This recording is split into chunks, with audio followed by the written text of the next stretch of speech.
sala, um data show aqui para poder mostrar, então eu vou adaptar. O Soja trouxe muito material, e material de marcenaria, né? Eu trouxe um computador aqui, se for o caso, também eu abro aqui a apresentação. Depois vocês podem ir lá no stand, mas no meu Instagram tem muita informação, tem muita mesmo. Tá? No Instagram, no site da empresa, ou se vocês quiserem, vocês podem entrar em contato comigo depois. Meu nome é Eduardo, eu sou biólogo, né? Parece que eu estou no grupo do AA. E eu planto cedro australiano desde 2007. Né? Eu trabalho com melhoramento genético, trabalhei, na verdade, entre 2007 e 2017, no programa de melhoramento do cedro, que foi uma iniciativa da Bela Vista Florestal, que é a empresa da minha esposa, está lá em Campo Belo, Minas Gerais, e esse trabalho muito bonito que foi feito, onde nós trouxemos sementes da Austrália para o Brasil para selecionar materiais genéticos superiores. Isso é o clone. Você já ouviu falar clone? Fala clone? Pois é, cedro australiano não tem clone. Cedro australiano é cultivar, é diferente. Por quê? Qual é a diferença do clone para cultivar? Um clone você pega uma plantinha, tira um pedaço, põe na terra e ela vai se multiplicar. Uma planta vai ser igual a outra. Mas você sabe se aquela planta é boa? Não tem como saber. Para isso você tem que lançar a mão de uma metodologia para você ter certeza realmente que você está fazendo a seleção correta. Então nós selecionamos materiais genéticos para diferentes regiões do Brasil. Tem material genético para regiões de menor precipitação, para solo pior, materiais que têm estabilidade, tá? Materiais que têm comportamentos de plantio diferente, então tem materiais que são muito responsivos à nutrição, outros materiais que não são tão responsivos, de forma que hoje em dia a gente tem um material genético realmente, principalmente legalizado e reconhecido pelo Brasil, né? pela legislação brasileira.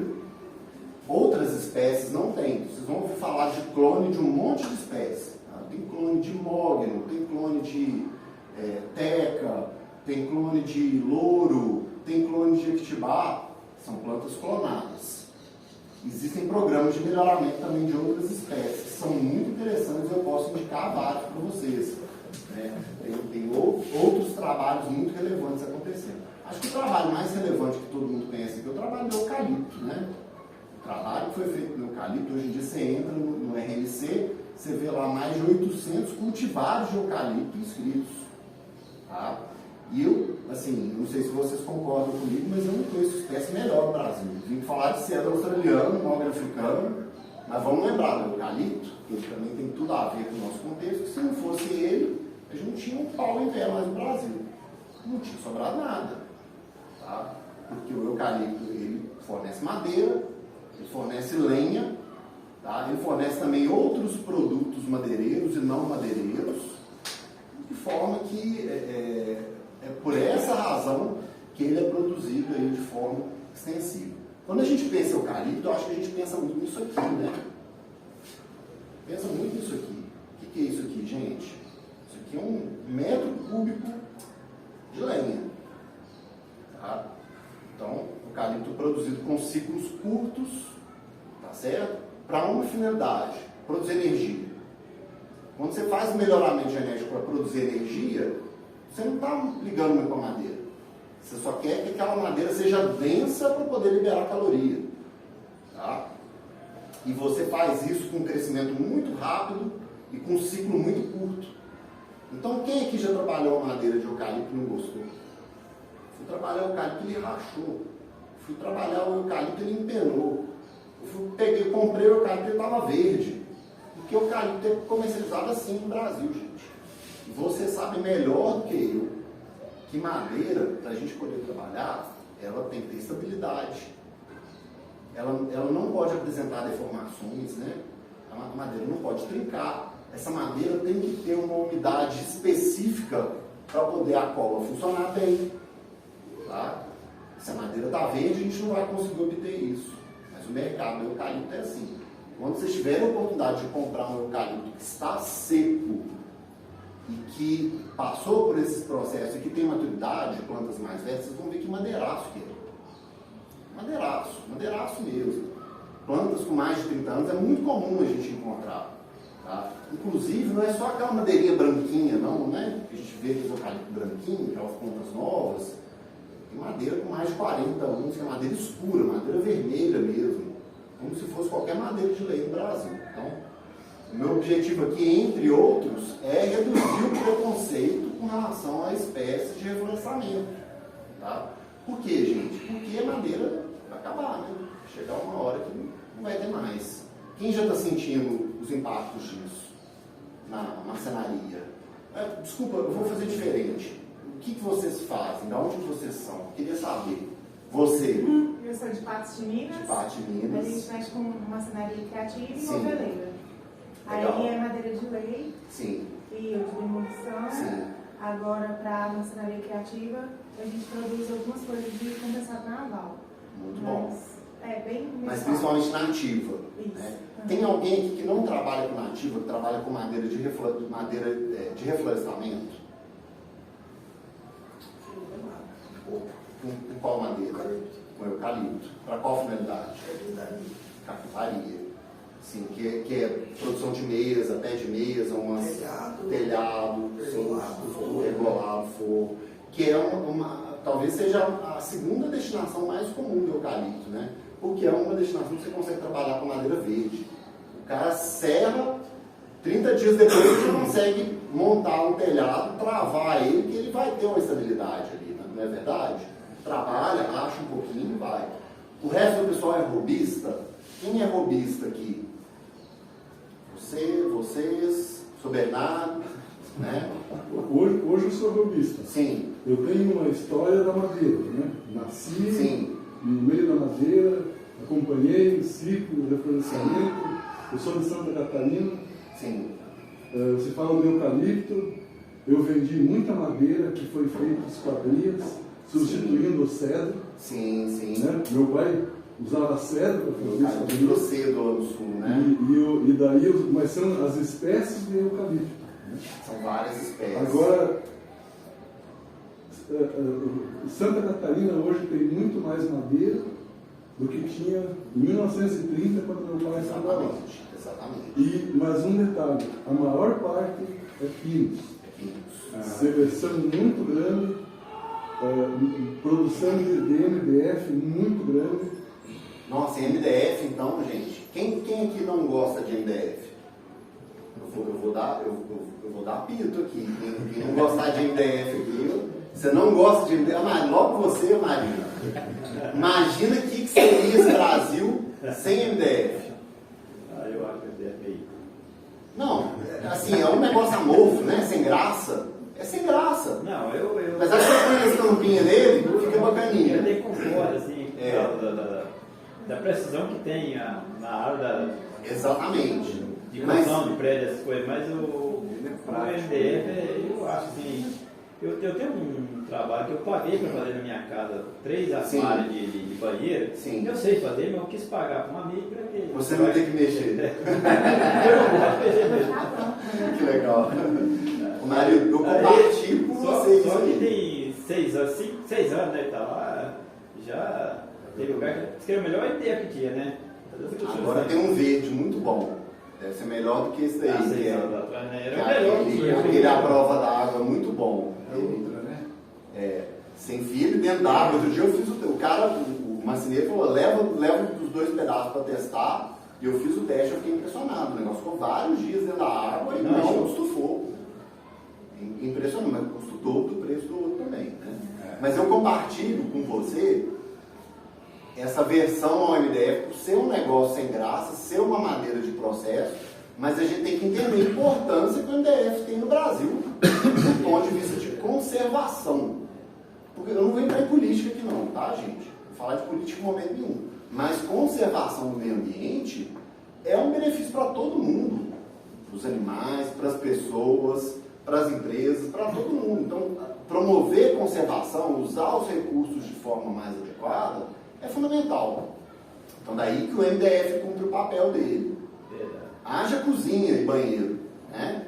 Imagina se for pegar tudo quanto é cozinha e banheiro e transformar aquilo em São Paulo, em Jequitibá, em madeira de lei.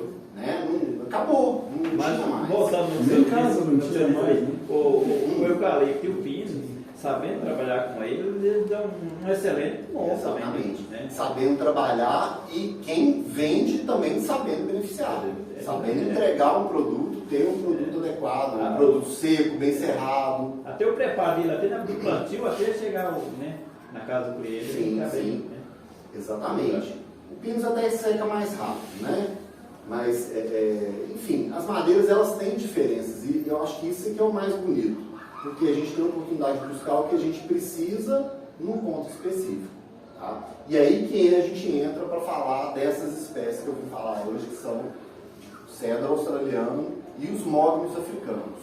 Na minha apresentação eu ia falar ainda sobre várias outras. Vocês já devem ter ouvido falar sobre kiri, né? Que é uma madeira clara, japonesa. Kiri é a árvore que o japonês planta e o filho dele constrói uma casa quando ficar adulto. E o caixão. Não é? E o caixão? O caixão de Eu vi experimentos de caixão de kiri, eu não tenho. eu vi experimentos, né? Da madeira, produzir, e não deu certo lá na região. Não deu certo. Porque o mercado nacional, a pesquisa também, tinha pouquíssimo empenho, não tinha nenhuma iniciativa nisso. Era só aventureiro, basicamente. Né? Hoje em dia, por exemplo, você já tem kiri híbrido. Vocês conhecem Mélia, Santa Bárbara, o cinnamon, o gigante que o pessoal fala? Vocês já devem ter ouvido falar. É uma madeira exótica também, que é produzida no Brasil atualmente, que tem híbrido também. Então, a pesquisa avançando no uso dessas espécies criam outras alternativas para a gente poder trabalhar. E quando a gente pensa em conservação de recurso e oportunidade, a gente tem que ter o maior número de espécies, e essas espécies elas têm que ser o quê? Extremamente eficientes. Quando a gente pensa em eficiência, tem que ser eficiente de plantio. Você tem que botar um negócio no campo e tem que crescer com força. A gente tem que aproveitar sol, né? A nossa distribuição no planeta favorece 100% a produção de alimentos, a produção florestal, etc, etc e tal. Sem política, tá, gente? Produção. Então, o que acontece? Com o avanço da pesquisa, a gente consegue ter produtos cada vez melhores e mais seguros. Então, por exemplo, o cedro australiano é uma alternativa ao cedro brasileiro e a outras meliáceas brasileiras. Meliácea é a família do cedro, tá, gente? Tem várias plantas dessa família. O mogno brasileiro é dessa família. Como chama?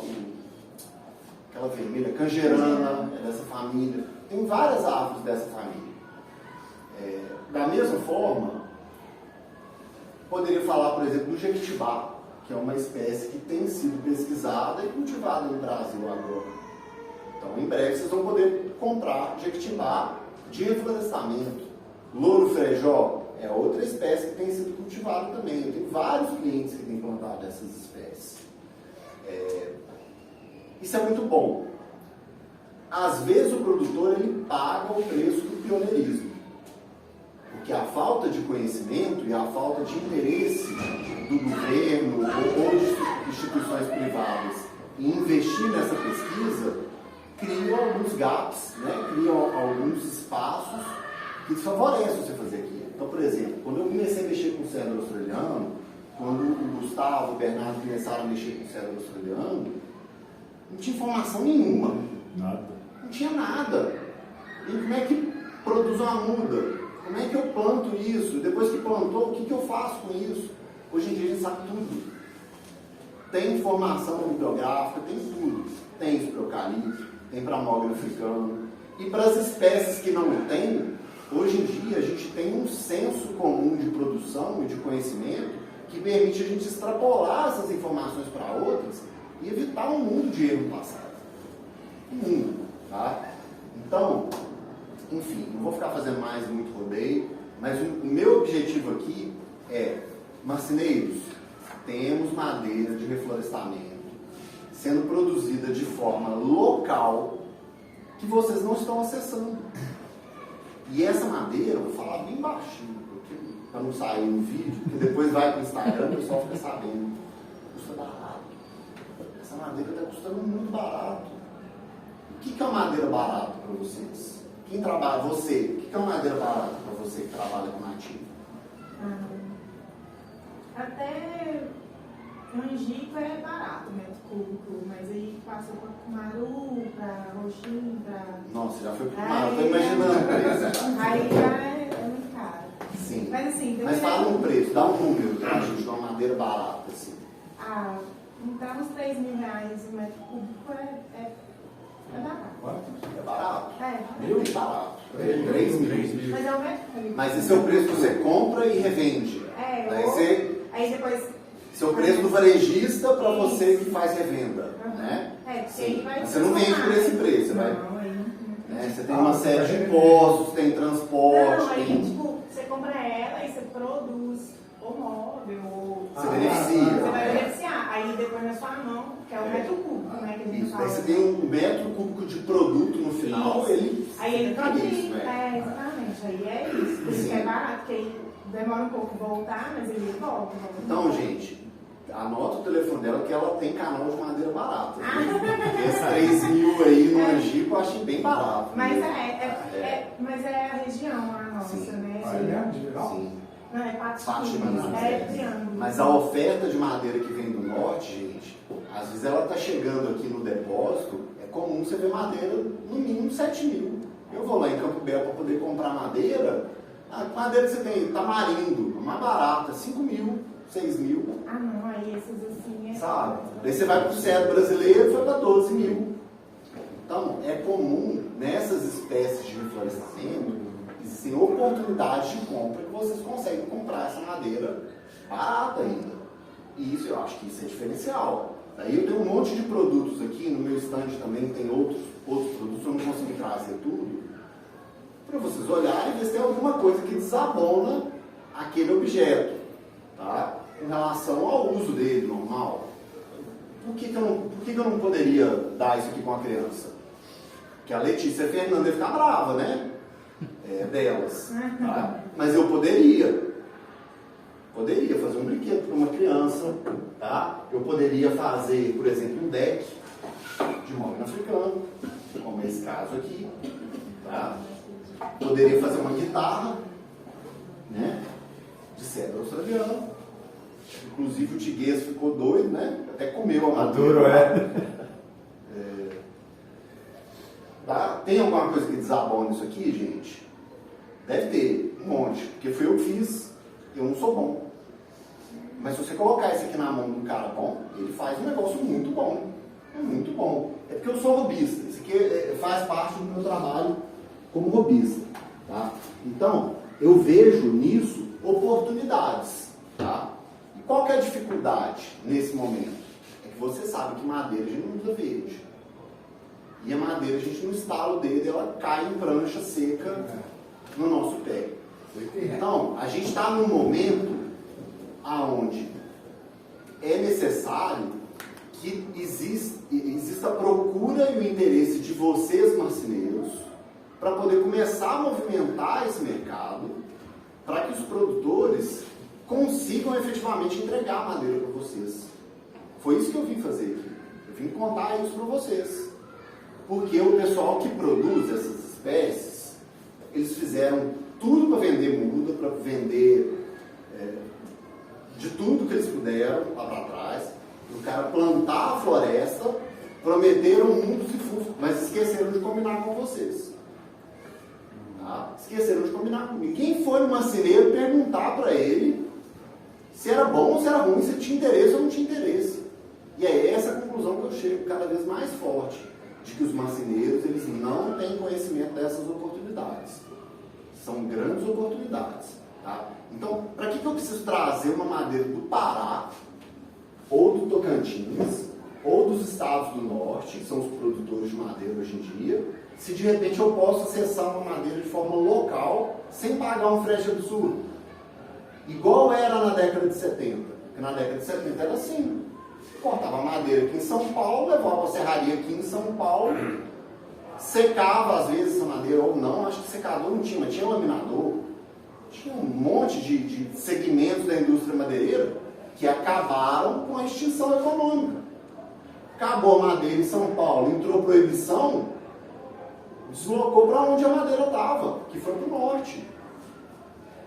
Que cor que eram os móveis da casa dos avós e dos pais de vocês?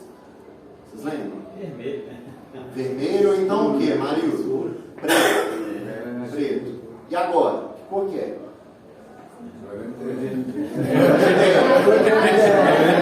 Tem, ó, tem branquinho, ó. Aqui, ó. Olha aqui, ó. Tá? Tem branco, tem um marrom desbotado, tá? Tem um vermelhinho, certo? Por que não tem a madeira escura mais, gente? Porque essa era a madeira que lá atrás era considerada a melhor madeira possível, e era a melhor madeira possível. Acabou. Acabou. Constantemente. Quer falar? Alguém perguntou alguma coisa? Tem relato, madeira lá do Paraná, né? Que era muita Sim, madeira, né? Foi muita destruído. madeira. O Paraná, né? O Paraná ainda tem indústria madeireira forte, né? A Peroba Rosa, uma grande parte, tudo dessa gente morreu hoje na demolição, que eu trabalho com demolição, né? Sim. Uma grande parte delas é vinda do Paraná, né? O pessoal Exatamente. construiu a cidade lá com madeira. Bem mais perto, né, Maria? É. Bem mais perto. Então, é fato que o mercado mudou, essas tendências mudaram, diretamente relacionado com a extinção econômica dessas espécies que a gente trabalhava. Tá? Então, pensa, se tivesse montado lá na década de 70 um programa de melhoramento de jacarandá da Bahia, hoje em dia a gente ia usar. Tá? E hoje em dia é o que o pessoal está fazendo. Estão fazendo esse trabalho. Eu conversei com uma pessoa de uma empresa que trabalha só com nativa, uma pessoa bem mais velha, que acompanhou essas mudanças, e ela falou para mim o seguinte, falou assim, olha, à medida que as espécies iam acabando, a melhor que tinha, a outra que a gente considerava ruim virava melhor. E a outra virava melhor. E a outra virava melhor, até que a gente está trabalhando com cedrinho. Cedrinho não tem nada a ver com cedro. Nada a ver, uma madeira dura de outra espécie, de outra família. Normalmente não é uma madeira só, não é uma espécie só. É um conjunto de espécies parecidas que eles agrupam e vendem aquilo tudo como cedrinho. Então isso é meio triste, né? Isso é meio deprê. Vamos mudar a onda da história, porque é complicado. Vou falar uma coisa pior ainda. Pode falar. Deixa eu te perguntar, mas você fala, né, que a gente pode comprar essa madeira, mas assim, como saber de quem comprar? Porque quando já comprar madeira, a gente vai na madeireira aqui de São Paulo e tal. Por que essas pessoas também não estão comprando? Como assim? Perdão. A gente vai na BR, a gente vai na Disque Madeira. Sim. Por que essa madeira também não está lá como opção pra gente? Porque não existe interesse das pessoas que estão comprando essa madeira. Então, eu acho que é uma falta de informação, um problema de telefone sem fio mesmo. Uma observação, eu não tenho todas as respostas, tá, Letícia? Mas uma observação que eu tenho é a seguinte: isso está direto com essa questão que eu estou trabalhando, da escassez, da oferta e escassez. Então, quando uma madeira se torna escassa, automaticamente a procura por ela tende a cair e o preço dela tende a subir bastante. Exemplo, mogno brasileiro. Tá? Mogno brasileiro talvez seja um dos melhores exemplos. Agora o IP. Tá? O IP também tem mais alguma que você lembra? Que está complicadinha, que está embaçada? Acho que essas duas. Então, assim, você consegue comprar ainda? Consegue, mas é dificílimo. Tá? Por que isso acontece? Para haver proibição. Mas também acontece porque aconteceu erosão genética dessas madeiras. Mas aí entram as próximas. O mercado, ele não vai dar a opção de um produto novo que está em desenvolvimento se ele ainda tem madeira nativa de qualidade relativa para poder trabalhar. Tá? Então, por exemplo, quem vai comprar uma madeira de cedro australiano a R$7.000, tá? Sendo ela uma madeira de reflorestamento mais jovem, se ele pode comprar uma outra madeira nativa madura pelo mesmo preço ou mais barato? É uma questão de mercado. Tá? Então, eu penso que o pessoal das empresas enxergam isso, mas eles enxergam também toda uma cadeia de consumo que existe por trás da nativa, que não existe ainda na madeira de reflorestamento, até porque ela ainda não chegou no ponto, ela está chegando agora. Tá? Então, à medida que o tempo for passando, eu acho que isso vai se tornar natural. Mas eu gostaria que isso já começasse a acontecer agora, que vocês já começassem a ter interesse em procurar por essas madeiras agora. Tá? Nem que seja para fim de experiência. Se você puder comprar uma madeira aqui a R$4.000, a R$3.000 por esse preço e puder utilizar, eu acho que é vantajoso. Até porque a margem de lucro do que vocês fazem normalmente envolve a redução de custo. Você não consegue aumentar o preço do seu produto, você tem que trabalhar com eficiência e reduzir o seu custo. Então entram essas alternativas. Eu respondi, Letícia? Sim, sim. Sua pergunta? Sim, e eu tenho outra pergunta, mas de Pode fazer. curiosidade. Essas duas espécies, qual o tempo de crescimento delas pro corte? Do IP? Não, do log e do confere. Quem que foi que tal? Você, né? Qual que é a idade que você falou dessa peça? Não posso aqui? chutar. Não, chuta primeiro. Tá? Primeiro valor que você falou. Eu falei 70, né? 75, 75. É cedro australiano, Cedro australiano. 15 anos, mais. Bom, só, sem contar. Quem sabe não sem faz. contar. Quem sabe não faz. Espera, vamos fazer um terrorismo, pessoal. Quantos anos? Essa peça foi tirada aqui entre 70 e 1 metro de altura no tronco.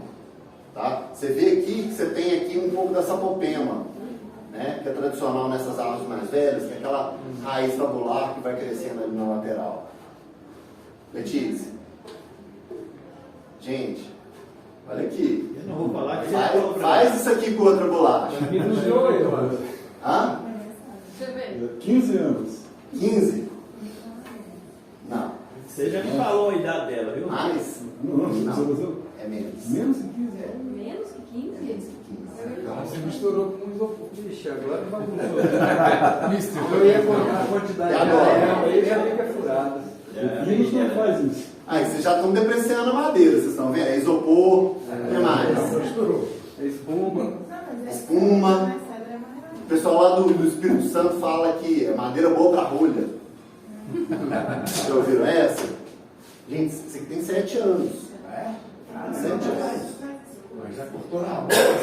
Esse aqui é cedro australiano, irrigado no município de Pirapora, num plantio consociado com café.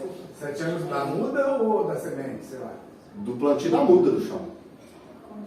Plantio da muda. Eu trouxe muda aí, Foi você planta vai de plantar. 18 metros de altura. Foi? Pode passar para trás. Pode passar. Só não deixa cair no pé que pode machucar. Machucar a peça.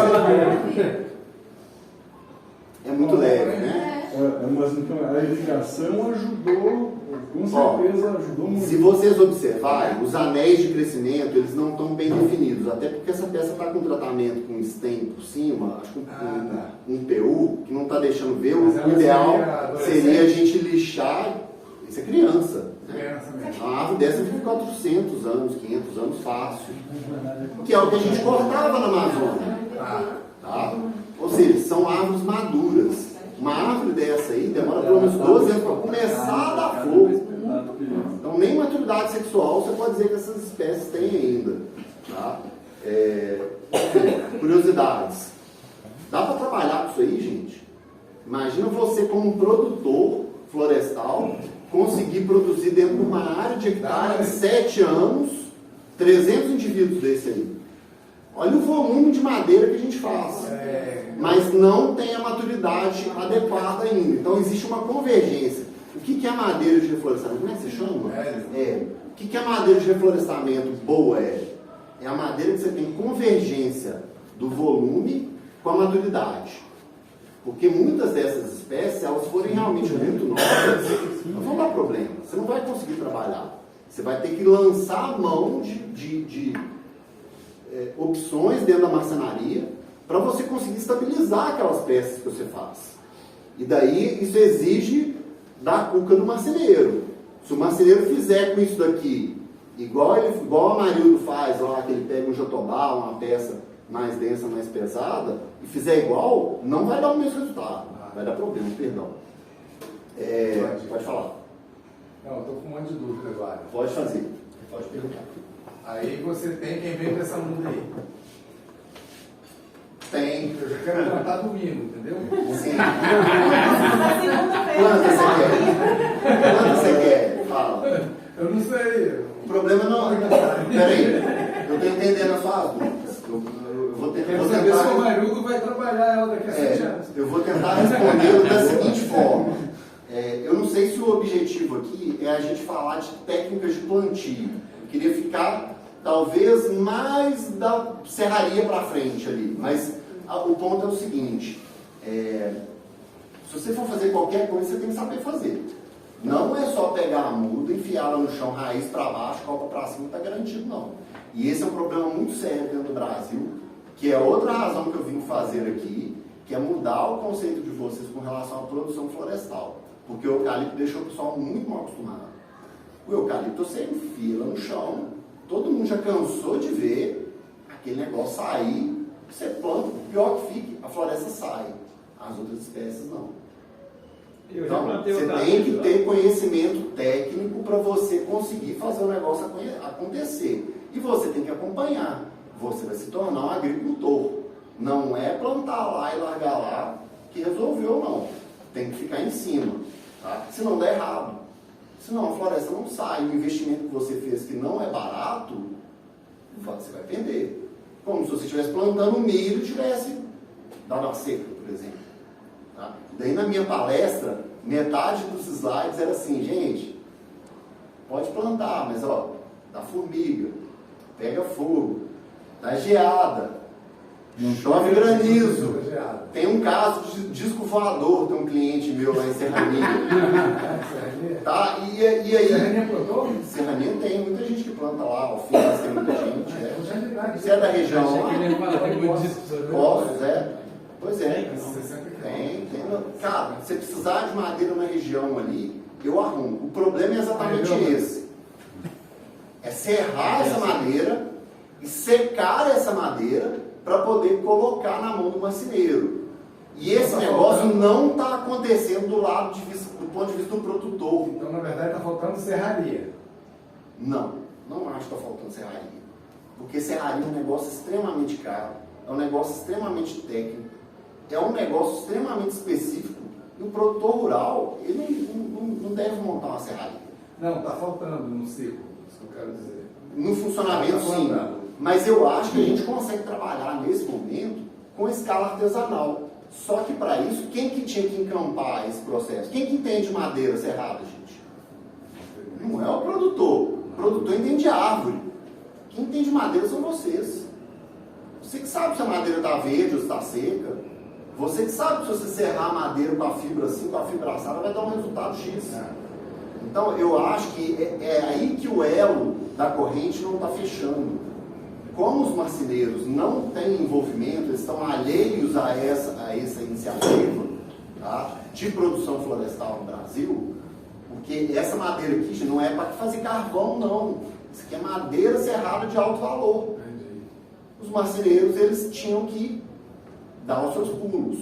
Então, vocês vão conseguir acessar essas madeiras de forma local se vocês conseguirem também se comprometer com essa parte do processamento da secagem.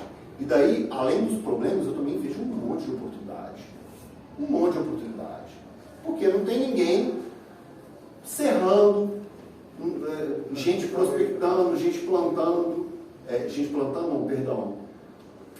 comprando essa madeira para poder entregar nos depósitos, que é o ponto que a Letícia falou, porque a figura do depósito é um negócio muito cômodo. Mas antes de chegar no depósito, gente, passa por uma serraria, passa por um motoqueiro, né? Lá em Minas a gente fala, lá na nossa cidade a gente chama o motosserrista de motoqueiro. Teve um empreiteiro que levou um motoqueiro, que veio um caminhoneiro que pegou aquela madeira, que levou para uma serraria, que processou. Se existir estrutura local, levou para um centro de secagem, para daí essa madeira ter condição de ir para um depósito. Ou não foi para secagem, teve que ficar em galpão fechado, secando durante um tempo. Daí eu estou falando de volumes enormes de madeira. Mas quando o consumo é pequeno, vocês conseguem fazer isso às vezes em áreas pequenas. Você tem uma estrutura, você tem um galpão.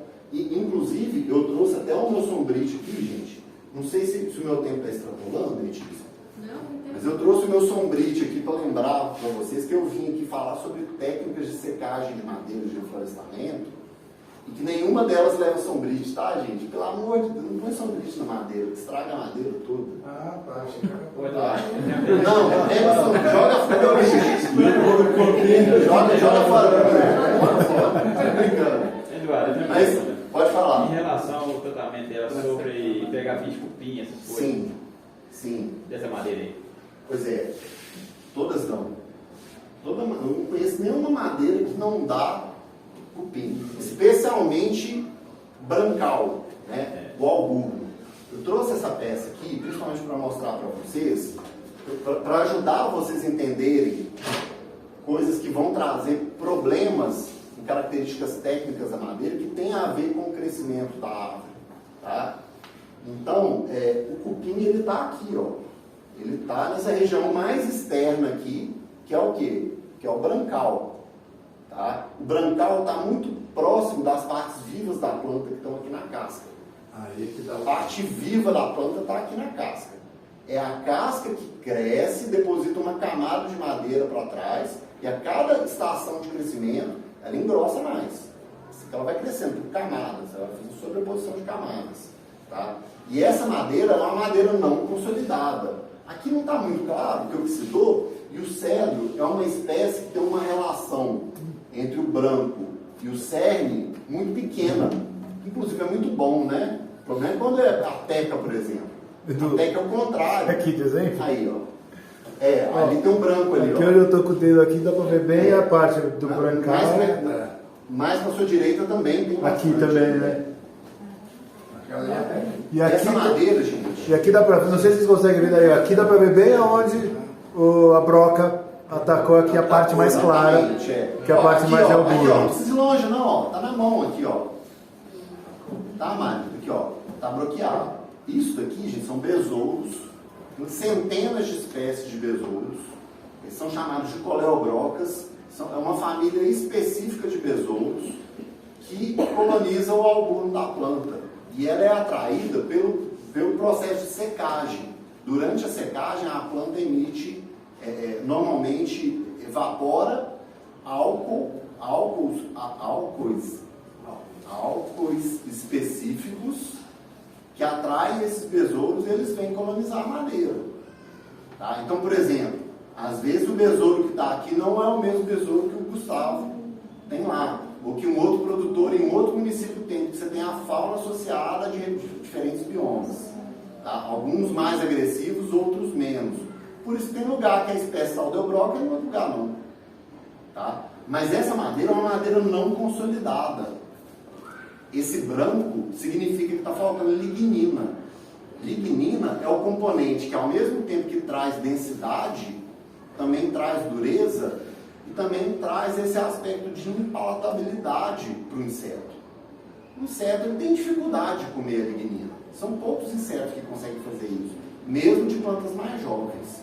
Tá? Então, é normal, gente, se chegar numa espécie de reflorestamento, ou qualquer espécie, mesmo as nativas, e no branco dela, né, aqui na parte externa, aqui, você vai achar bloqueador. Mas eu pergunto para vocês, é bom trabalhar com alburno? O nome correto do branco é alburno. É bom trabalhar com alburno? Não. Não, você sabe que o alburno dá problema. Porque essa madeira de fora que tem muita tensão. Ela tem muita tensão. Tá? Já quando ela se consolida com a presença da lignina, ela vai amenizando essa tensão e ela vai estabilizando. Tá? Então essa madeira que a gente tem aqui antes do alburno é uma madeira muito estável. Às vezes até o alburno é mais estável quando as peças são de diâmetro maior. Tá? Mas o alburno é suscetível à presença de bloqueadores. Em todas essas espécies que eu estou falando para vocês aqui, no cedro e nos mognos, eu conheço poucos casos onde você trabalhou a madeira com o alburno, você entrou com selador, você entrou com stem, que você entrou com algum outro tipo de acabamento e a broca que estava ali, ou ela foi embora, morreu, ou morreu com cheiro. Tá? Então, a madeira in natura no depósito, ela vai apresentar. Agora, se serrou, secou, trabalhou, estabilizou, a chance cai muito. Tá? Inclusive, é muito mais comum a gente ter problema, por exemplo, com pragas urbanas. Por exemplo, cupim. Na minha região não é comum o cupim destruir madeira. Você vê cupim no solo, a madeira cai no solo, você levanta ela, você acha cupim. Mas dentro das residências, igual eu escuto relato aqui em São Paulo, pouquíssimo.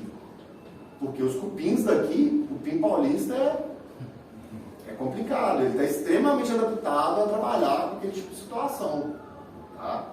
Então, algumas espécies conseguem comer esse cerne, conseguem trabalhar bem com ele. Tá?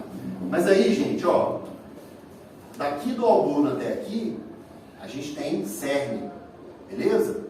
Tudo isso aqui é cerne. Qual que é a parte mais velha da árvore aqui? É o centro ou é a borda? É o centro. É o centro. Por isso, essa parte do centro aqui, pessoal, a gente chama de madeira jovem. Porque é a madeira de quando a árvore era jovem.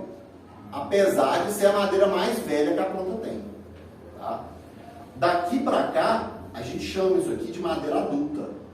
Então, o cerne ele é composto de madeira jovem e madeira adulta. Tá? A madeira adulta é a madeira que é formada quando a planta está adulta. Tudo bem? E essas madeiras têm diferenças anatômicas muito grandes que têm a ver com a estratégia de crescimento dos vegetais. Tá? Vegetais têm dois tipos de crescimento, especialmente as árvores. Eles têm um crescimento que a gente chama de crescimento primário, que é o salto de crescimento em altura. Ó, dormiu aqui já, ó. Tá ficando muito técnico, né? Cochilou já. Salto de crescimento em altura. Todo mundo já viu a árvore crescendo. Ela estica, vai até uma altura X, para de crescer. E aquele crescimento meio que estabiliza. Tá? Por exemplo, salto de crescimento do cedro australiano. Até os 4 anos já foi uns 11, de 9 a 12 metros. Tá? Chega até os 15, com 6 anos, 7 anos, e depois estabiliza ali. Você vai achar floresta que tem árvore com 14, você vai achar floresta que tem árvore com 18. Lá tem uma árvore lá que eu acho que tem mais de 20 metros de altura, lá no plantio deles, né? Naquela parte lá perto do curral. Esse salto de crescimento, gente, as fibras que formam esse local, elas têm que se desenvolver muito rápido e elas se formam, elas ficam muito compridas. E elas têm que funcionar igual uma mola, porque quando a planta é novinha, está tendo uma tempestade, está ventando, ela está numa área de topografia íngreme, ela tem que aguentar o tranco ali. E ela vai chacoalhar. Tem um vídeo no meu Instagram, se vocês entrarem lá e derem uma olhada depois, que é um vídeo de uma tempestade de 30 milímetros de chuva, em meia hora, tá? Que você vê o vídeo, sabe aquela ginástica que o cara abaixa, levanta, que eu esqueci o nome? Parece que a árvore está fazendo aquilo. Porque o vento chacoalha a árvore, ela não quebra. Por que ela não quebra? Porque naquela época, a madeira que estava presente ali é a madeira presente no salto de crescimento primário. Então, gente, essa madeira ela é muito reativa. Ela é uma mola mesmo. Por isso que quando a árvore é nova, e ela tem muito dessa madeira, desse crescimento que forma normalmente até o 3º, 4º anel de crescimento, é o que a gente chama de madeira jovem, seria essa região aqui, no caso dessa peça que é muito grande, é muito fácil trincar. Na hora que você corta a peça, naquele ponto da peça é fino, o que acontece com ela, gente? Ela trinca. Aqui no meio a gente tem uma região chamada de medula. Tá? A medula é como se fosse um material mais fino, tá certo? Tem uma consistência de rolha realmente. Às vezes você passa o dedo, você consegue arrancar aquilo ali. Deixa eu ver se eu tenho alguma peça de medula. Aqui tem a medula bem caracterizada aqui. Tá? Aqui, ó, tá vendo? Se eu passar a mão aqui, eu consigo arrancar. Eu estou sem unha nenhuma aqui, ó. Você amassa ela facilmente, tá? Se vocês quiserem passar para dar uma olhada. Essa medula também contribui muito, que ela funciona como se fosse um oco aqui. Mas à medida que a árvore vai engrossando, ela passa para um segundo tipo de crescimento, que é o crescimento que a gente chama de crescimento secundário. No crescimento secundário, ela para de crescer em altura e ela começa a crescer em quê? Em diâmetro. Então, a partir desse terceiro, quarto ano, a planta vai só engrossar. Ela vai crescer muito pouco em altura. Muito pouco. A partir dos 10 anos, essas espécies de reflorescimento, elas tendem a não crescer nada, inclusive, em altura. Tem 15 metros, ela fica anos, você mede a altura, tá a mesma coisa, não mudou nada. Mas ela vai engrossando. E daí, gente, a cada camada de madeira que ela forma aqui de fora, essa camada mais externa, ela vai ficando cada vez mais estável. Porque se aquela planta engrossou e ela já não balança tanto mais, igual ela balançava, a camada mais externa, ela faz menos esforço do que a camada mais interna. Então, quando você chega numa árvore igual essa daqui, essas camadas externas aqui, elas já têm pouca tensão, especialmente a do cerne. O alburno, o branco ainda tem, tá? Mas o cerne tem muito pouco. Então, onde que está a melhor madeira aqui, pessoal? Está aqui, ó. Está aqui. A melhor madeira está aqui, ó. Se eu fizer um bloco aqui, ó, vocês lembram do que é um quadrado inscrito numa circunferência? Eu pego a circunferência aqui, ó, faço um quadrado aqui, ó, faço um bloco. Eu retiro 4 partes de branco e tiro a tensão da madeira. Daí daqui para dentro, até chegar na madeira jovem, eu tenho a madeira mais estável. Então, por exemplo, no processamento dessas madeiras, é muito comum, Mário, o cara compra a madeira de eucalipto e fala assim, eucalipto tá ruim, racha, empena. Sabe por quê? Porque o cara, ele começa a serrar a madeira e ele faz esse corte, tira o alburno. Isso é uma mola, hein, gente? Isso aqui é um monte de mola de carroça presa uma na outra, assim, tá? Se eu tenho 4 molas de carroça presas, assim, estabilizadas, se eu tiro uma de um lado, o que vai acontecer com essa peça? Ela vai fazer assim. Ela vai fazer assim. E é exatamente isso que acontece na madeira. Daí o cara vem aqui e faz esse corte. Você vê a tora subir, a tora arquear na serra. Você vê ela subindo gradativamente, assim. Tira outra, sobe mais. Tira mais uma, sobe mais. Na hora que ele passa na medula, o que acontece? Colapso.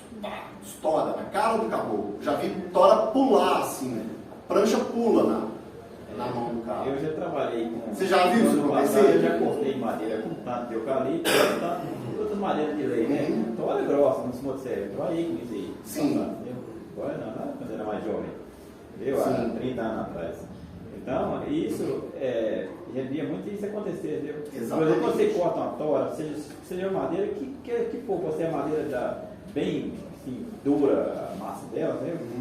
Geralmente no centro dela, lá já há de vento, né? E a madeira jovem. No centro dela, exatamente. Geralmente dá trinca.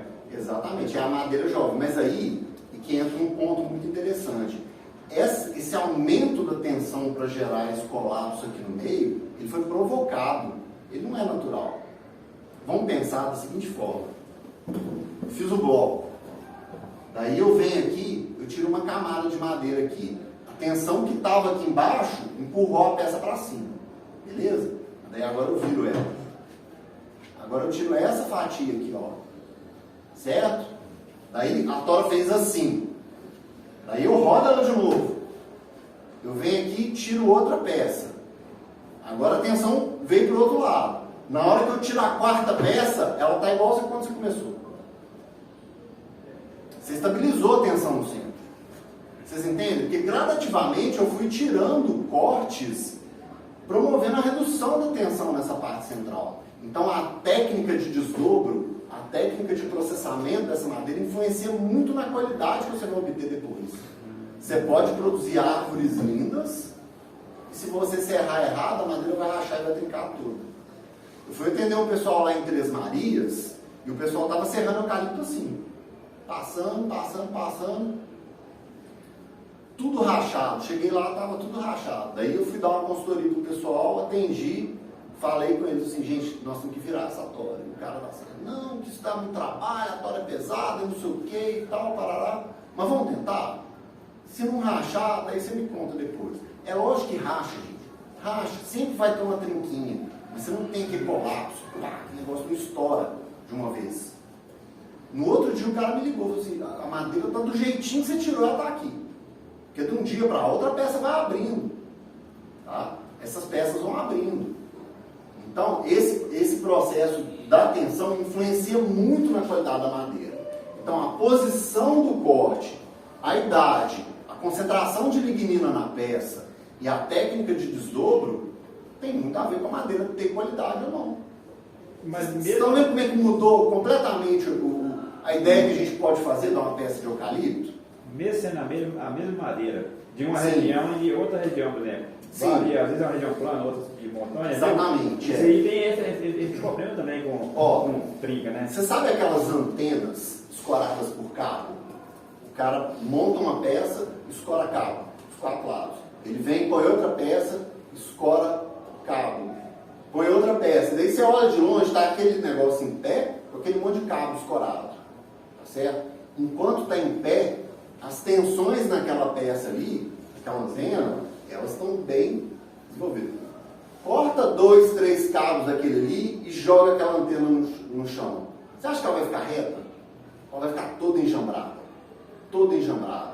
Quando você tem um terreno com a topografia ruim, normalmente você tem um vento dominante de baixo para cima, ele está fazendo força na peça aqui. O que essa árvore faz? Ela coloca mais fibra do lado de cá para poder ter mais tensão desse lado para compensar essa peça que não tem. Daí você corta ela e joga no chão, o que acontece com ela? Ela vira. Ela emboca. E isso aparece no processamento. Num caso desse, essa técnica ela não vai ajudar tanto. A não ser que você soubesse o lado que a tensão está, porque daí você conseguiria trabalhar, mas daí também, né? Daí só Deus na causa, né? Só Jesus na causa. Tá? Então, gente, essa questão do processamento, ela é muito importante para a gente conseguir começar a entender que a gente pode melhorar essa madeira nativa, essa madeira de reflorestamento que é trabalhada. Segundo ponto, quem já viu uma madeira de cedro australiano, olha o bloco aqui que eu estava falando para vocês, ó. Tá? Inclusive no processamento, gente, olha aqui, ó, eu fiz esse bloco aqui, esse é um modelo de escala que eu fiz para vocês, parte dele está aqui, parte está lá embaixo, mas para poder ensinar técnicas de processamento e mostrar a realidade da cultura, tá? Onde você tem alguns cortes, por exemplo, que passam pela medula e outros que não. Então, por exemplo, se o cara consegue fazer um alinhamento dessa medula no momento do processamento, ele consegue reduzir muito a tensão da árvore. E ele consegue encapsular essa medula toda num pranchão central, que não vai ter colapso. Aquilo ali você faz um pé de mesa, são peças de dimensão maior, e na parte externa você vai tirando prancha. Agora, a planta é um cone, tá? Quando você deita ela, naturalmente ela vai ficar assim. E aqui ela ainda vai subir assim. Daí o cara começa a fatiar ela assim. Se ele continuar fatiando ela assim, o que vai acontecer na medula? Ele passa um corte aqui, vai ter medula para todo lado. Todas as peças que ele tirar, se sair 4, 5 pranchas, as 5 pranchas vão ter. Aqui vai ter um pedacinho, aqui vai ter um pedaço, aqui vai ter muito, aqui vai ter muito, aqui vai ter pouco. E se ele consegue alinhar essa medula para fazer esse processamento, ele consegue tirar todas as peças praticamente sem medula nenhuma e encerrar a medula no pranchão central. E essa peça do centro fica estável. Ela não trinca. Muitas vezes você consegue manter ela estável. Se ela trinca pouco. Tá? Daí você vai destopar. Daí eu vou entrar numa outra... Já vou te responder, que vai que você dorme de novo. Que seria o quê? Que seria as técnicas de secagem. O que é isso aqui, gente? É uma pilha de secagem. Lá embaixo eu tenho um amontoado de secagem. O pessoal vai jogando as madeiras lá de qualquer jeito, com os tabiques, cada um de um jeito, cada um, né, para todo lado, larga aquele negócio solto, dentro de um galpão fechado, sem circulação de ar, tá certo? Ou então, deixa aquele negócio no tempo e joga umas 3 camadas de sombrio por cima. Tá? Mas depois eu vou falar disso. Depois que eu responder a pergunta dele. Pode falar. Esqueceu a pergunta. Você não ia fazer pergunta? Era o seu Bernardo? Desculpa. Você falou de tirar aquelas costas com a cenoura. Falou em nivelar pela medula. Na hora, se eu tiver uma... Já desistiu de plantar, né?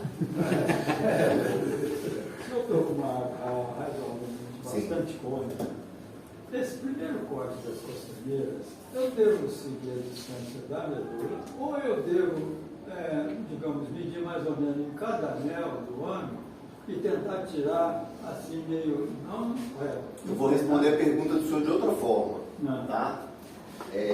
Vocês viram a mesinha que eu fiz para minha esposa lá embaixo? Um móvelzinho que eu fiz pro banheiro que está do lado do estande. Aquele móvel, ele é dessa altura aqui assim. Daí eu pergunto pro senhor, se eu pegar uma peça cônica, muito cônica, e eu for fazer esse bloco aqui, né, dessa forma que tá aqui assim, ó, que é mais ou menos isso aqui, tá? Pergunto para você, eu vou ter que escolher a ponta fina e começar o corte daqui para cá, e você vê que você vai perdendo mais para cá. Se você tiver uma tora muito comprida, a sua perda vai ser enorme. É nisso que o senhor está pensando, tá? Daí eu pergunto para o senhor, se eu vou fazer uma mesinha desse tamanho, para que eu preciso tirar uma peça com 4, 5 metros de comprimento? Igual o pessoal tem interesse em tirar. Então, o rendimento nas madeiras de reflorestamento, ele aumenta muito a partir do momento que você começa a tirar cortes menores. Porque essa perda que você vai ter aqui, ela vai se estabilizar aqui. Na próxima parte mais larga, ela já começa no outro ponto. E você vai aumentando. É como se a cada etapa, esse bloco fosse aumentando. O senhor conseguiu perceber? Eu fui claro, gente? Existe uma dúvida. Então, vamos supor, ela é bem cônica, grande aqui, fina aqui. Sim. Em vez de eu tirar assim, só na costaneira, Sim. eu vou tirando aqui. Você vai alinhar a medula e vai fazer esses cortes. Corto uma Isso aqui. vale para peça comprida e para peça curta. Tá? Mas quando você faz isso na peça muito comprida, por exemplo, eu trouxe aqui, ó, essa aqui é a minha tora de 2,70, tá, gente? Esse é um modelo de 1:10, então isso aqui tá medindo 27 centímetros exatamente. E esse aqui é o meu torete de desbaste, tá? Que ele é proveniente de árvores finas. Até pouco tempo atrás, todo mundo está processando tora. A tora tem 25 centímetros de diâmetro, o cara tirava um torete de 3 metros de comprimento, 4 metros de comprimento, queria serrar aquilo. Gente, eu estou falando sério. Faz algum sentido para vocês isso? Você começa na ponta, você tirava um palito de dente, tirava uma ripa, tá? Agora, se você secciona essa tora, esse torete, com 1,20 m, você produz uma peça de 1 metro, que vai rachar um pouquinho numa ponta, vai rachar um pouquinho na outra, depois você vai estopar aquela tábua, tá certo? Você vai ter uma tábua de 1 metro, você pode usar para qualquer finalidade. Você salvou um mundo de madeira ali, você produziu peças com a dimensão maior, tá? Porque se a peça é muito fininha, a tábua vai ficar estreita também. Você consegue aumentar esse quadrado, tá? À medida que você vai seccionando ela ali, a peça também fica mais larga. Você ganha muito, tá? Ele dá aproveitamento para fazer cavaco com essas partes lateral? Depende da densidade. Por exemplo, essa espécie aqui, essa aqui é a Caia senegalensis. É um mogno do Senegal. Pergunto a vocês, alguém já viu mogno brasileiro? Isso aqui parece com um mogno brasileiro? Nada. Mas na África isso aqui é mogno. Lá na África eles chamam de mogno. É da família dos mognos. Então tudo bem, é mogno. Tá? É mogno. Mas daí, eu vou plantar isso aqui no Instagram, a propaganda você planta isso aqui que você fica rico e com essa madeira a gente vai substituir o mogno brasileiro. Vai! Pega aqui, Letícia, que você vê. Fala sério. Esse aqui é o outro mogno africano. Eu já até esqueci essa pergunta, já perdi o foco completamente. Qual que é a pergunta mesmo? Se a sobra da tora pode Tá. produzir cavaco. Ó, pega essa peça. Agora pega essa peça aqui, ó. Compara o peso das duas. Elas têm dimensões diferentes, mas dá para relativizar. Essa Né? aqui se compara muito mais com o Esse óleo aqui, que essa. exatamente. Esse aqui é o cedro australiano. Esse aqui é um outro mogno africano. Esse aqui é a Caia grandifoliola. É um mogno da Costa do Marfim. Também é mogno. Parece com mogno, gente? Não, Quem que parece com mogno? certo. Esse negócio de mogno e cedro, pra mim, não faz sentido absolutamente nenhum. Nenhum. É tipo assim, eu vou chamar esse aqui de Zezinho e vou chamar esse aqui de Pedro. É arbitrário. Tá? A minha opinião como biólogo é essa. Tá? Chama o Zezinho e Pedro. Tá? Inclusive em termos de coloração. Mas essa madeira aqui, por ser muito leve, ela não tem boa performance como cavaco, não. Aquelas duas têm. Aquelas lá já tem. Você já consegue vender como lenha. Você não consegue vender como lenha. No eucalipto, pelo menos, é uma forma de aproveitar toda a árvore. Sim. Pois é, o desperdício é muito grande, gente. A gente tem serraria próximo lá. Eu O tinha... da serraria está aproveitando muito o cavalo. eu tinha feito um slide para mostrar para vocês, eu vou ter que descrever para vocês aqui, tá? Que um dos principais pontos para vocês pensarem em conservação de floresta, que tem tudo a ver com isso que você está falando, é a baixíssima eficiência do setor florestal. E isso não tem a ver com a nossa incompetência diretamente. Talvez tenha, mas tem muito a ver com o formato da árvore, com o fato da planta ser cônica, com o fato da planta entortar. Então, gente, eu tenho duas peças que têm o mesmo diâmetro médio, que na ponta tem mais ou menos a mesma dimensão. Uma é reta, não é bem reta não, tá? E a outra é torta. O que fazem cortar a madeira? A tora. A espessura das duas é igual, eu aparelhei para ficar igualzinho. Agora, olha o rendimento delas. Olha aqui. O fato da peça ser torta, ela criou uma série de problemas. Aqui, eu tenho um comportamento revés da madeira. A fibra que vinha aqui, ó, subiu aqui, ó. Tá? E daí vai dar aquele arrepiado que todo mundo odeia, né? Na madeira. Tá certo? Mesma coisa desse lado, aqui foi o contrário. Aqui o arrepiado vai ficar nessa posição aqui. Tá certo? E na peça que é reta? Você não vai ter isso. Você vai ter isso muito minimizado. Às vezes acontece, né, de ter um galho, alguma coisa assim, ó. Você vê que a fibra ela tende a acompanhar esse pedaço aqui. Tá? E aqui você vai ter um pouco de revés, mas não é na peça inteira, você peça a peça inteira. Porque foi um corte oblíquo, passou ali, ó, fibra para todo lado. Tá? Então, essa baixa eficiência do setor florestal faz com que eu pegue essas duas peças que têm, teoricamente, o mesmo volume, eu tenho uma que tem um rendimento muito maior do que a outra. O que eu faço com esse resto aqui? É lixo. Pode serra. Às vezes você não consegue reprocessar isso aqui, porque virou reprocessamento, o custo já é mais alto. Você tem que ter outra linha, né? Na serraria, não sei se já tiveram a opção de visitar serrarias. Serraria não é um negócio assim, serraria. Você tem serraria de vários tipos. Você tem serraria com madeira grossa, você tem serraria multilâmina, você tem serraria baseada em fita, né? Você tem serraria que faz reprocesso, você tem serraria que faz secagem, serraria de todo jeito, tá?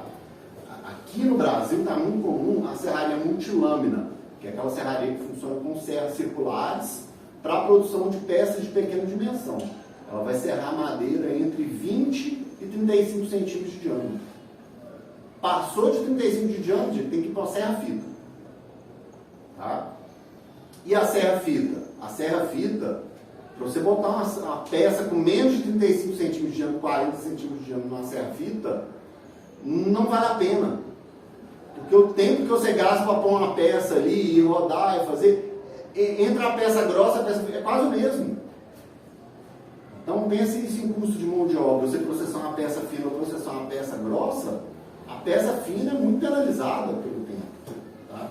Mas mesmo assim, foca, Eduardo, bota no resíduo. É muito resíduo. Tá? Então, eu fiz um modelinho em escala para mostrar para vocês. Se eu pego uma árvore de 50 centímetros de diâmetro, 45 centímetros de diâmetro, que essa árvore aqui tem, tá? Essa árvore ela vai me dar 3 toras. Tem a tora 1, que aqui eu optei por fazer com 2,70. Tora 2, tora 3. Isso aqui é um galho. Eu fui picando galho, eu fui para a floresta caçar galho do tamanho que eu precisava. Não tinha nada para fazer mais.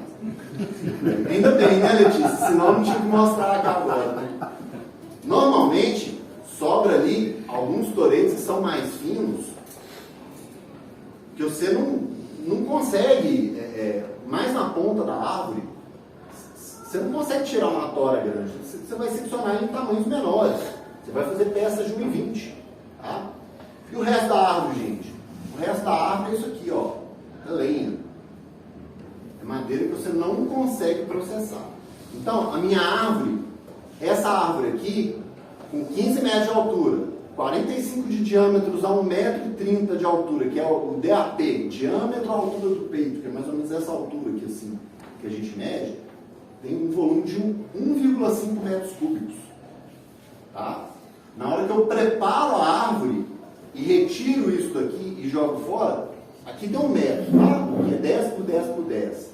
Mas desse material aqui, normalmente sai pelo menos ali um 0,6, 0,4 a 0,6 metro cúbico de madeira. Uf, é lixo. Vai queimar se der para queimar. Se não der, beleza. Agora, gente, eu vou pegar essa madeira aqui e eu vou fazer o processamento dela. Se as plantas tiverem uma forma excepcional, eu vou conseguir um rendimento alto. Se elas tiverem um diâmetro grande, eu também vou ter um rendimento alto. Se o diâmetro é pequeno, o rendimento cai. Tá? Então, eu tenho um negócio que eu chuto assim, que seria até a regra do 1%. A cada 1 centímetro de diâmetro, você teria ali mais ou menos 1 centímetro de rendimento. Então, por exemplo, uma peça de 40 centímetros de diâmetro, médio da tora, ela vai ter 40% de rendimento. 40% a 50% no máximo. Máximo. Então, gente, aqui eu tenho 1,1 metro cúbico de madeira. Tá? Qual que vai ser o rendimento disso aqui em tábua? Que eu acabei de trazer um... Cadê minha tábua? Gente, lá embaixo. Tá? Que eu misturei pinos com cedro. Aqui, gente, se eu começasse a desmontar esse modelo aqui, eu tenho tanta coisa para ensinar para vocês aqui, tá? Mas não vai ficar para a próxima. A gente pode discutir isso no stand, né? Como é que eu faço se eu tiver que juntar peças de comprimento diferente? Tem um critério certo para você fazer esse tabicamento, né? Etc e tal, tá? Peças de dimensão, tabique, por que o tabique fica aqui, quantos tabiques que eu ponho, largura, altura, etc. Qualidade, como é que eu distribuo isso aqui dentro. Enfim, eu produzi a madeira, deu 45% de rendimento. Então, de 1,1 eu caí para quanto? Para 0,6. Daí eu chego aqui e eu tenho contração. Essa madeira, gente, ela contrai. E algumas espécies, essa contração é da faixa de 11%.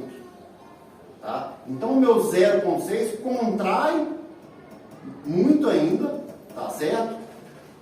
E em muitos casos, para eu poder fazer uma montagem dessa, eu tenho que passar essa madeira no desengrosso, por causa daquela questão da tensão que eu havia dito para vocês.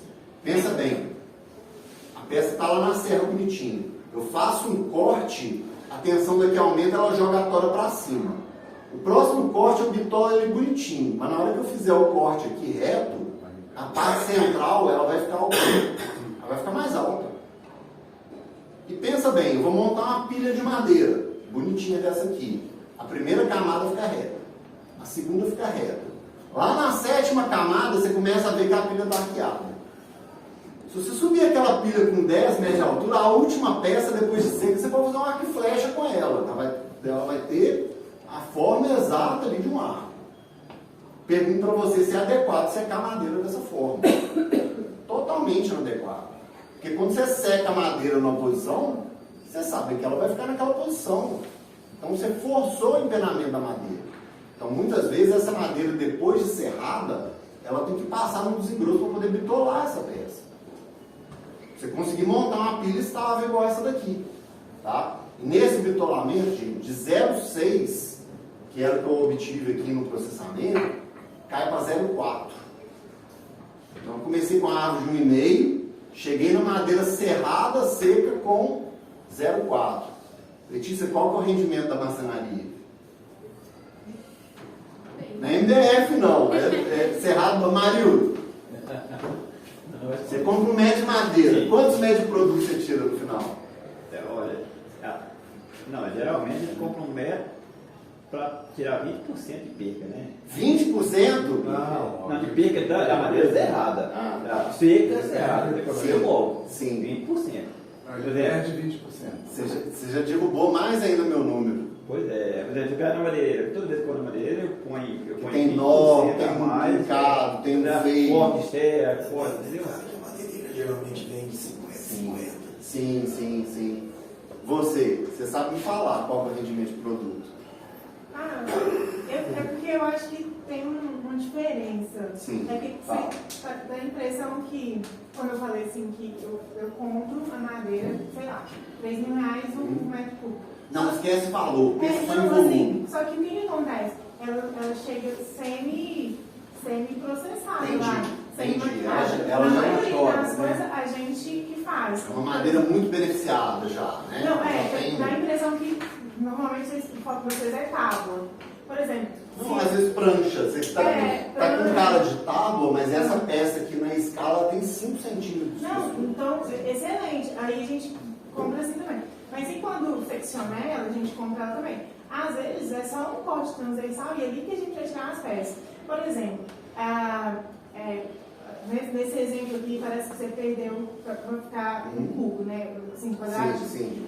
Você perdeu, mas ali tem cerne. Aí se a gente for produzir, por exemplo, cadeira, aquelas travessa de baixo, que é 2,5 por 3, aí a gente aproveita. Então não tem uma perda tão grande. Agora se falar assim, não, a gente vai tirar só prancha ou tábua, aí tem perda. Mas se você fizer as contas, o rendimento não fica tão fora disso não. Não, Por exemplo, não, o é trabalho do muito Amarildo é muito interessante porque ele aproveita demais a madeira. Porque muitas vezes ele utiliza partes redondas que não precisa tirar tanto. Isso. Ou nem sempre ele vai botar a madeira perfeitamente retinha, né, Amarildo? Não, deixa- Deixa um pouco da rusticidade, que aquilo melhora o rendimento. O que eu quis referir é que quando eu trabalhava com madeiras, antes de trabalhar com madeira, eu trabalhava com madeira comprada, praticada em madeireira, entendeu? Sim. E eu fazia orçamento com o cliente, se eu gastasse, por exemplo, digamos assim, 2 metros cúbicos de madeira, entendeu? Eu jogava 20% a mais por causa das percas, entendeu?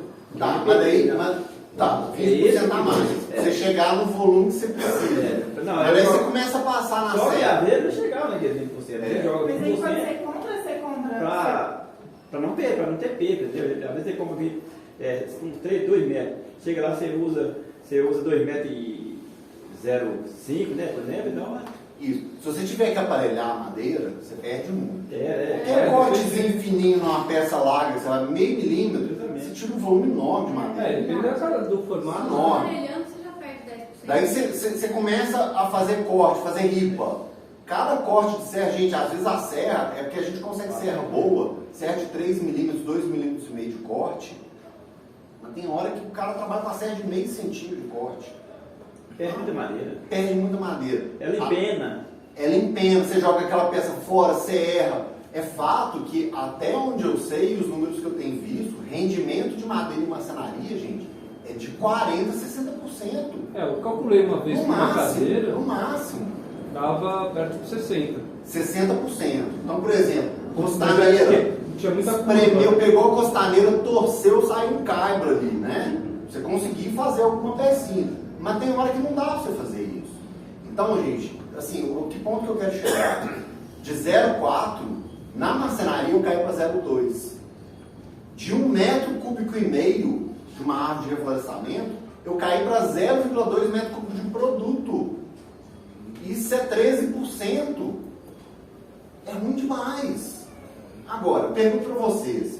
Vocês querem ter essa baixa eficiência num produto que foi plantado, que você consegue comprar ele localmente sem custo de deslocamento em cima, que é frete, é uma das coisas que mais onera. Imagina um frete do Pará para cá, né? Chega aqui num preço absurdo. Ou a gente vai fazer isso com madeira nativa. Então, além disso, essa visão de baixo rendimento vale para as madeiras para as madeiras nativas, da mesma forma que elas valem para as madeiras de reflorestamento. Então, a gente joga muita madeira fora e não tem muito como ser diferente. Acaba que é isso mesmo. Tá?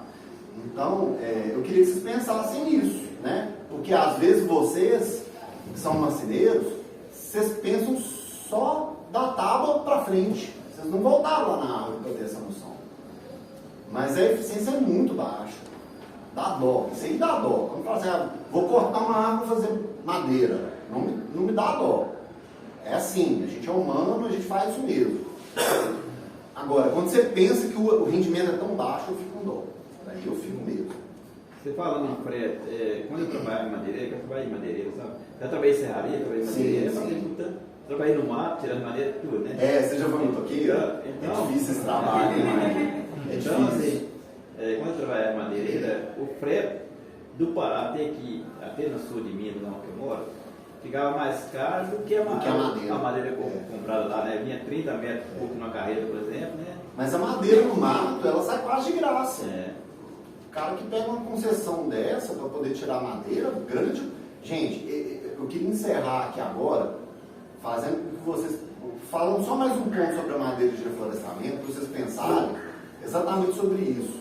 Que quando você vai no mato e corta uma madeira, grande parte do preço dessa madeira tem a ver com o custo que você gastou para poder processar aquela madeira. Quanto custou de mão de obra de motosserrista, quanto custou de carregamento, quanto custou de serraria, quanto custou de transporte até chegar aqui, quanto custou de imposto interestadual, quanto custou de guia, de burocracia, custo Brasil, etc e tal, para essa madeira chegar aqui com um preço de R$7.000. Fora margem de lucro, etc. Tá? Agora, pensa que o cara que produz uma madeira de reflorestamento, ele faz um investimento, por exemplo, para fazer um plantio de cedro australiano. Até os 4 anos de idade, ele vai gastar alguma... Daí depende da escala. Tá? Se a escala for acima de 10 hectares, ele vai gastar na faixa de uns R$60.000 por hectare dentro desses 4 anos. É um investimento enorme. Até o final do ciclo, esse investimento é muito maior. Então, 60 mil hectares, R$60.000 por hectare, plantio de 10 hectares, o cara vai gastar, brincando ali, 600 mil. Para você pegar e falar que essa madeira está cara, por que a madeira de cedro australiano, de mogno africano, de reflorestamento é cara? Grande parte não é margem de lucro, pessoal. A turma pena para produzir. Pena mesmo. A maior parte desse preço, na verdade, é componente de custo. É componente de custo. A margem de lucro da pessoa que produz nem sempre é tão grande assim. Então daí eu volto lá no começo da conversa, onde eu falei para vocês que produção florestal não é fundo de investimento. Quem falar para você que você vai triplicar o seu patrimônio a cada ano no Instagram, fazendo loteamento comprando um loteamento de 3 hectares de mogno africano, não está falando a verdade. Tá? Não está falando a verdade. Não vou nem falar nome de empresa, não. Tá? Vocês devem saber já de quem que eu estou falando, porque toda hora, pelo menos no Instagram, o tempo inteiro. É insuportável. E eu atendo os clientes deles. Tá? Dessas empresas que fazem isso. O cara compra um negócio, dá errado, daí ele tem que vir até um consultor para poder ajudar a resolver o problema, ou falar onde que está o erro, ou fazer um relatório para poder responsabilizar a outra pessoa para poder buscar a indenização. Tá? Então, gente, é agricultura, a gente está falando de agricultura, é um trabalho difícil, e daí quando você para pensar que essa madeira está chegando para vocês com um valor de R$4.500 por metro cúbico, é muito barato. É muito barato. Tá? Frente aí a você cortar uma árvore de 400 anos de idade. Né? Que isso para mim dói.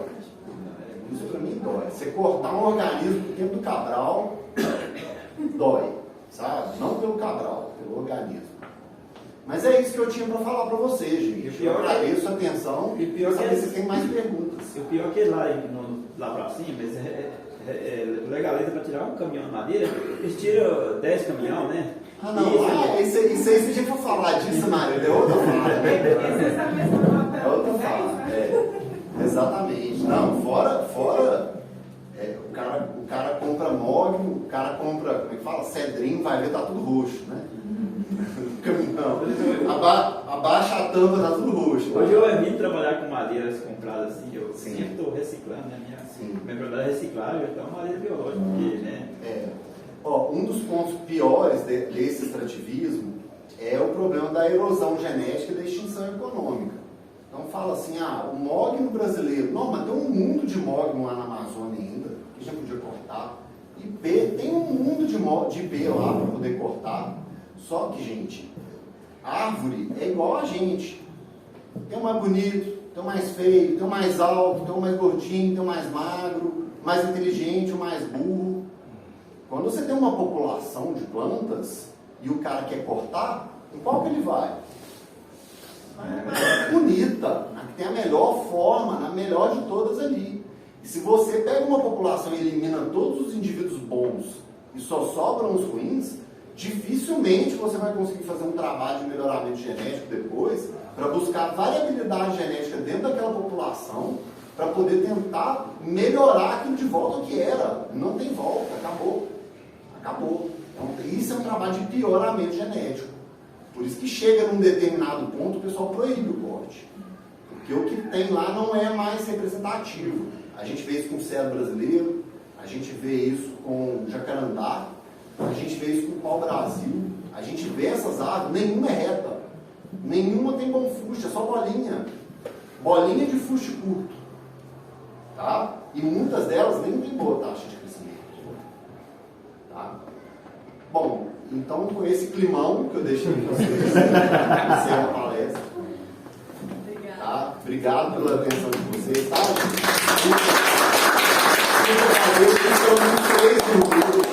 Tá? Pelo menos os 3 cochilaram aqui. Alguma pergunta, gente?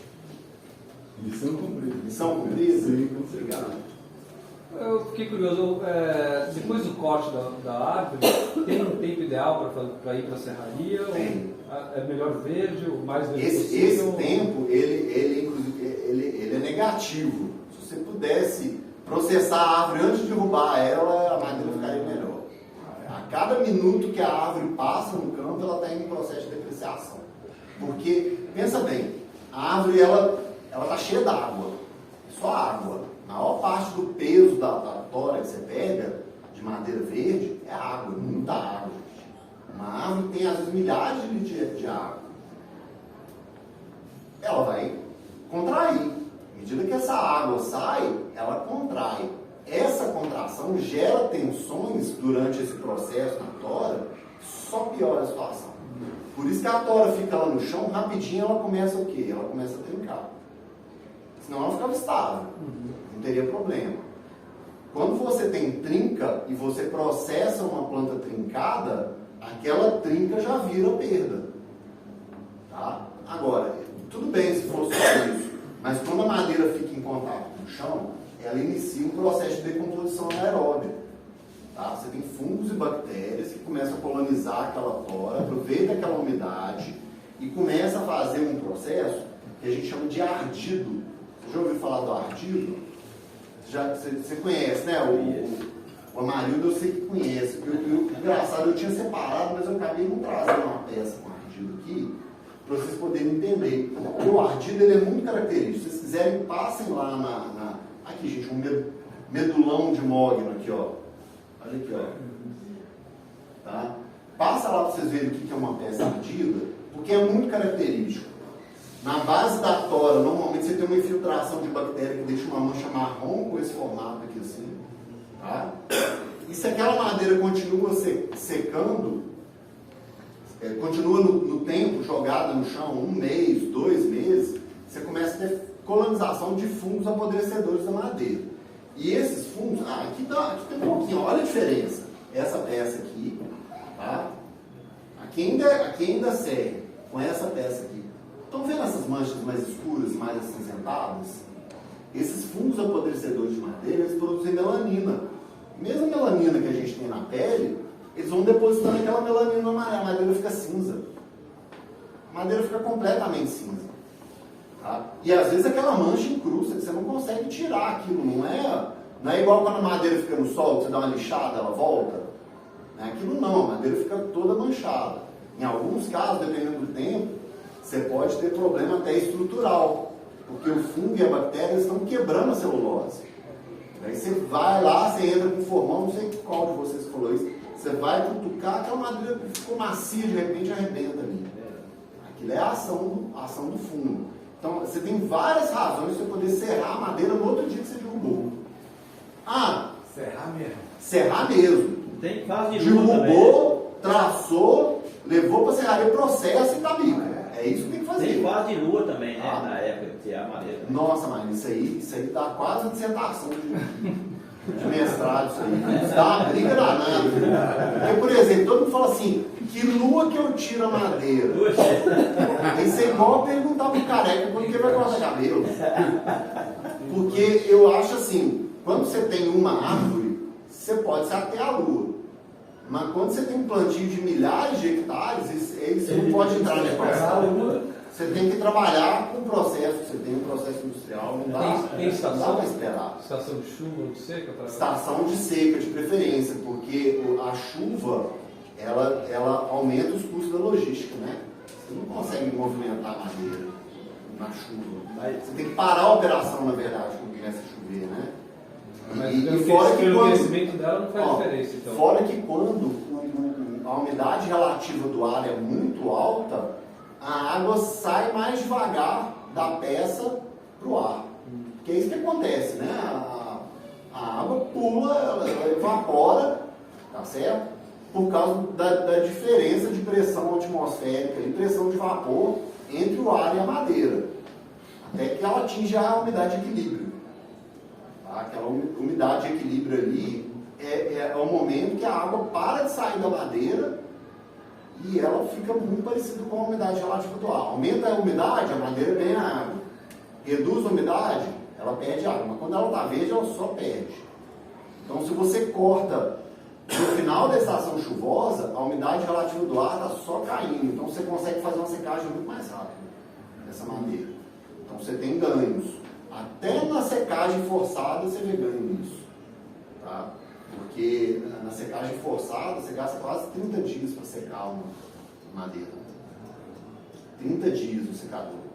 E fora do secador? Vai ano. De 10 meses a 1 ano e meio. Para poder fazer a madeira secar, ficar bonitinha mesmo, né? O que mais, gente? Depende da madeira também, né? Se for uma madeira mais dura, não pode secar. Depende muito da bitola que você serrou. Da bitola, Muito da bitola. Você pega uma peça de óleo, por exemplo, e pega uma peça dessa madeira aí que você está mostrando aí, essa aí vai secar bem rápido. Porque essa aqui quase que a gente torce, ela sai a água, né? Torce ela assim, ela sai. Não, dá muita diferença, dá muita coisa. Apesar, eu falei do óleo, mas o óleo, eu tenho experiência com óleo, é o seguinte, o óleo, ele nunca seca. A madeira óleo nunca seca. É verdade, ela é muito pesada, né, Maria? Ela é muito pesada. A madeira é muito Você pesada. trabalha com ela, eu tenho madeira lá que eu trabalhei depois de 20 anos, ela não aumentou. Então, isso tem a ver com a estrutura da madeira. Que a madeira, se você conseguisse olhar o microscópio aqui na ponta, isso aqui é um monte de canudinho pregado um do lado do outro aqui, ó. Canudinho. Então você tem dois tipos de água na madeira. Você tem uma água que você chama de água livre, que é a água que está dentro dos canudinhos, dentro das fibras condutores, né? Essa água sai muito rápido. Muito rápido. Quase que você pega, vira a planta assim e ele escorre. Estou exagerando, claro, sou bem exagerado. Mas é uma água que sai muito rápido. Agora, entre essas fibras, você também tem água. E essa é uma água que a gente chama de água de constituição. Então, por exemplo, cedro australiano. Você pega uma tora de cedro australiano, você deixar ela no pátio depois de derrubada 30 dias, essa água livre, ela sai toda. E a tora estabiliza o peso dela. Mas ela ainda está com 30% de umidade. Esses 30% de umidade é o que a gente chama é o ponto de saturação da fibra, né? Que é o tanto de água necessário fora, né, entre esses feixes condutores, que eles têm muita dificuldade de sair. Não sai fácil. Essa água, são esses 30% de umidade, dos 30% até os 12% que levam meses para poder sair. Tá? Então, às vezes, você baixa o peso da tora muito rápido, porque saiu a água livre, mas a água de constituição está lá. Você baixa o medidor de umidade, ela está toda lá. Não sai, não. Tá?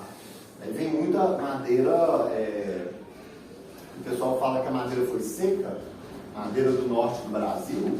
E o que eles fazem? Eles, às vezes, têm que expedir a madeira rápido, eles têm que baixar a tara do caminhão. eles colocam essa madeira tipo numa estufa, jogam calor dentro da estufa, que é só um queimador jogando fumaça lá dentro, esquenta o ambiente, daí eles jogam a água livre para fora, toda a água livre, e vende aquela madeira do depósito. Para que madeira de estufa? Passou na estufa. Lá eles chamam isso até de rabo quente, né? Que sai aquele tubo de metal, entra dentro da construção de alvenaria para poder aquecer. Mas aquilo, gente, é só para tirar água livre. Tá? E é lógico que quanto mais velha a planta, mais difícil é de tirar também. Tá? E esse negócio de madeira, assim, eu estudo, assim, é uma coisa muito... Eu trabalho com madeira há 37 anos. Uhum. Até hoje eu não compreendi essas coisas que a madeira faz, né? O trabalho que você faz no móvel, da movimentação dela, do jeito que ela fica. Então, assim, cada dia é uma surpresa com a madeira. Porque a madeira, aprende a trabalhar. A madeira, ela é plástica, ela é elástica, né? A gente consegue realmente moldar a madeira, né? Você esquenta a madeira, você torce ela, você fibra, você molda ela do jeito que você precisa, e ela é viva.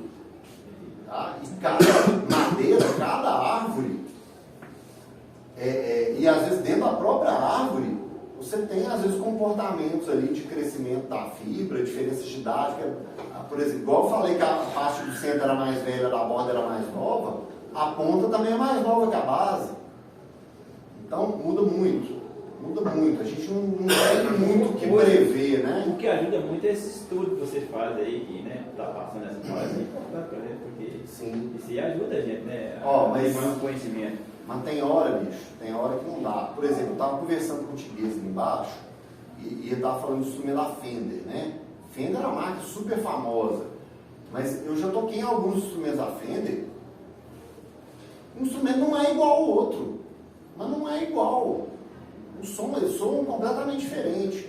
E agora que eu estou mexendo com o instrumento, eu comprei uns cortes de madeira de um fornecedor, comprei uns cortes muito bons. Você compra o corte aberto, é um corte radial. O cara pega a madeira e ele faz o corte assim. Então, todas as fibras, elas estão com a mesma orientação, né? E isso é importante para ter a propagação do som do instrumento. Daí eles fazem muito o que eles chamam de corte geminado. Ele pega uma tábua dessa, né, que está com corte radial, divide ela no meio e tira duas tábuas iguais. Tanto é que eles juntam as duas e fazem um espelho. Normal você ver esse instrumento. Ele pega uma peça, cola com a outra igual, e você olha e ele dá aquela simetria perfeita, como se fossem duas mãos, assim. Daí tem uma técnica para você poder bater na peça, para você poder selecionar ela, para você poder ver se o som dela é bom ou não. E ela produz um harmônico e uma nota musical na hora que você bate. Daí você pega uma peça, bate, e ela é uma coisa. E a outra do lado, que era igualzinha, saiu do mesmo lugar, mesma espessura, é diferente. É diferente, é outra coisa. Tanto é que o professor que está me dando aula, que é o Fernando, lá do Rio, o luthier, ele falou para mim o seguinte, que para você construir dois instrumentos musicais iguais, que soem iguais, você tem que construir eles diferentes. Se você construir igual, você não vai chegar no mesmo resultado. Não chega no mesmo resultado. Cada um soa de um jeito. E que a diferença para você poder igualar os dois é a sensibilidade do luthier, o conhecimento que ele tem para poder fazer um negócio soar igual. É muito complicado. A gente fica inventando moda, né? Em vez de fazer umas coisas mais fáceis. Mas tá bom, gente, é isso. Vou pedir licença para vocês que o restante está lá abandonado, Tati. Obrigado pela presença de vocês, tá?